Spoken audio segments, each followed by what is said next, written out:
Daisy, हमारी flight अभी दिल्ली पहुंचने ही वाली है। वहाँ से हम अपने नए फ्लाइट पर जाएंगे। उसके बाद मुझे माँ पापा से मिलने जाना होगा।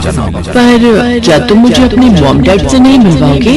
हमारी नई नई शादी हुई है, मैं भी उनसे मिलना चाहती हूँ। अभी नहीं डार्लिंग, अभी सही समय नहीं आया है। हम अचानक से गए तो बात बिगड़ सकती है। पहले मैं उनसे बात कर लूँ, उसके बाद मैं अपने आप तुम्हें वहाँ ले चलूंगा।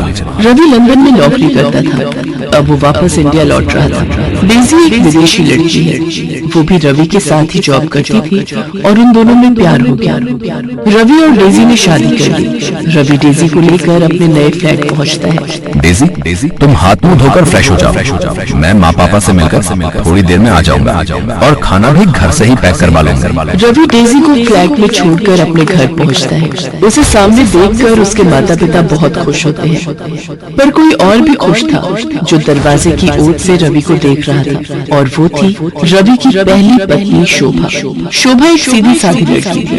रवि 3 साल पहले जब लंदन गया तो जाने से पहले ही उसकी शादी शोभा से करा दी गई, पर रवि शोभा को बिल्कुल भी पसंद नहीं करता था। इसका कारण यही था कि शोभा गांव की लड़की थी। अच्छा हुआ तू वापस आ गया, अब शोभा के साथ आराम से रहना। तुम दोनों को तो बिल्कुल समय ही नहीं मिला एक दूसरे के साथ रहने का। अरे जानकी, अब इसने कहाँ जाना है? अब तो इसने अपनी पत्नी और होने वाले बाल बच्चों की जिम्मेदारी ही संभालनी है। माँ जी, मैंने इनके लिए खीर बनाई थी, मैं ले आऊं? हाँ बहू, इसमें पूछने वाली कौन सी बात है? विदेश में तो वैसे भी इसे खीर खाने को नहीं मिलती होगी। तुम दोनों आराम से बैठकर खाना खाओ और बहू हमारा खाना हमारे कमरे में ही दे देना। चलो जी, इतने दिनों बाद बेटा आया है, दोनों को एक साथ बैठकर बात करने दो। मौका अच्छा है, शोभा से खाना पैक करवा लेता हूँ। ये लोग खीर खाकर बताओ कैसी बनी है। शोभा, खीर तो बहुत लाजवाब बनी। वो मेरा एक दोस्त मुझसे मिलना चाहता है, क्या तुम उसके लिए भी थोड़ा खाना और खीर पैक कर दोगे? उससे बहुत समय बाद मिल रहा हूँ, तो तुम्हारे हाथ का खाना भी खिला दूंगा। अच्छा, आपको खीर इतनी पसंद आई? ठीक है, मैं खाना पैक कर देती हूँ। शोभा बेचारी रवि को डिब्बा भरकर खाना और खीर पैक करके दे देती है। वो तो ये सोच रही थी कि रवि को उसके हाथ का खाना पसंद आया है और वो अपने दोस्त के लिए लेकर जा रहा है, पर रवि तो ये खाना डेजी के लिए लेकर गया था। ऐसे ही कुछ दिनों तक रवि शोभा और घर वालों को बेवकूफ बनाकर डेजी के साथ रहता था। करवा चौथ का व्रत आने वाला था और शोभा इस व्रत को लेकर बहुत खुश थी, क्योंकि शादी के बाद पहली बार रवि उसके साथ था। नहीं तो 3 साल तक वो रवि के बिना ही व्रत रख रही थी। शोभा करवा चौथ के व्रत की तैयारियां कर रही थी। एक दिन वो मेकअप की दुकान से चूड़ियां खरीद रही थी, तभी डेजी भी उस दुकान पर शॉपिंग के लिए आती है। भैया, मुझे सभी रंगों की चूड़ियां देना। आपको पता है मेरा करवा चौथ का व्रत है, आप मुझे बढ़िया चूड़ियां दिखाना जिससे मेरे पति मुझे तैयार होता देखे और मैं सबसे सुंदर लगूं। अगर आप बुरा न माने तो ये सब सुनना मुझे बहुत अच्छा लग रहा है। क्या आप बता सकती हैं कि ये सब आप अपने हस्बैंड के लिए क्यों कर रही हैं? आप तो विदेशी में इंसाफ लग रही हो, आपको करवा चौथ के व्रत के बारे में नहीं पता?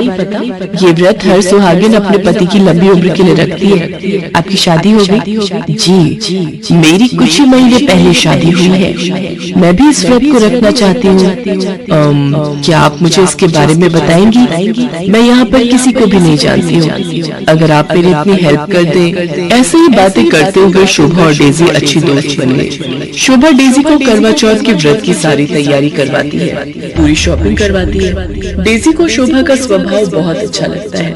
वो उसे अपना मोबाइल नंबर दे देती है और फोन पर बात करने के लिए कहती है। अगले दिन करवा चौथ का व्रत था।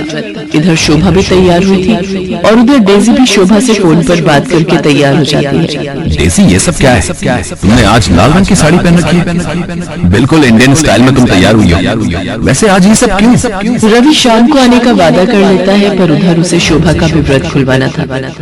रवि, आज तू कहीं नहीं जाएगा, आज बहू ने व्रत रखा है। जैसे तुम्हारे पिताजी मेरा व्रत खुलवाएंगे, वैसे ही तुम्हें भी बहू का व्रत खुलवाना है, समझे? पर माँ, मुझे शाम को ऑफिस का काम है। अच्छा ठीक है, पर मैं ज्यादा देर तक नहीं रुकूंगा, मुझे किसी जरूरी काम से बाहर जाना है। शाम को रवि जल्दी शोभा का व्रत खुलवाता है और डेजी के पास पहुंचता है। डेजी उसका इंतजार कर रही थी। शोभा को वीडियो कॉलिंग कर लेती है। डेजी शोभा को वीडियो कॉलिंग करती है। हाय शोभा, कैसी हो? मैंने तुम्हें ऐसे ही फोन किया है कि मुझे तुम वीडियो कॉल पर ही समझा देना कि मुझे कैसे अपने हस्बैंड की पूजा करनी है। ठीक है, मैं वीडियो पर आती हूँ। रवि डार्लिंग, इधर तो आना। क्या बात है, तुम पूजा छोड़कर वीडियो कॉल पर किससे बात कर रही हो? आओ रवि, ये देखो मेरी सहेली शोभा। आप डेजी के पति, और फिर न चाहते हुए भी सारी सच्चाई सबके सामने आ जाती है। तुझे शर्म नहीं आई? एक पत्नी के होते हुए तूने इस विदेशी लड़की से ब्याह कर लिया। अरे शोभा, में क्या कमी थी जो तू इस विदेशी से शादी करके इसे साथ ले आया? मैं क्या करता? आप लोगों ने जबरदस्ती मेरी शादी एक ऐसी लड़की से करवा दी जो पढ़ी लिखी भी नहीं थी और जिसे शहर के कोई तौर तरीके नहीं आते थे। माँ पिताजी, मैं डेजी से प्यार करता हूँ, वो मेरी पत्नी है। मैं ये घर हमेशा के लिए छोड़कर जा रहा हूँ। आप रखो अपनी बहू को अपने पास। क्या हुआ डेजी? चलो, तुम रुक क्यों गई? नहीं रवि, तुम शोभा को इतनी बड़ी सजा नहीं दोगे कि तुमसे सच्चा प्यार करती है जैसे मैं तुमसे करती हूँ। शोभा की कोई गलती नहीं है, वो तुम्हारी पहली पत्नी है और मैं शोभा को छोड़कर कहीं नहीं जाऊंगी। डेजी का ऐसा व्यवहार देखकर शोभा और उसके सास ससुर हैरान रह जाते हैं। शोभा डेजी को गले लगा लेती है और उस दिन के बाद से देसी और विदेशी दोनों सौतन बहू बहनों की तरह रहने लगती हैं। रवि को भी अपनी गलती का एहसास हो जाता है और वो अपनी दोनों पत्नियों को बराबर का हक देता है।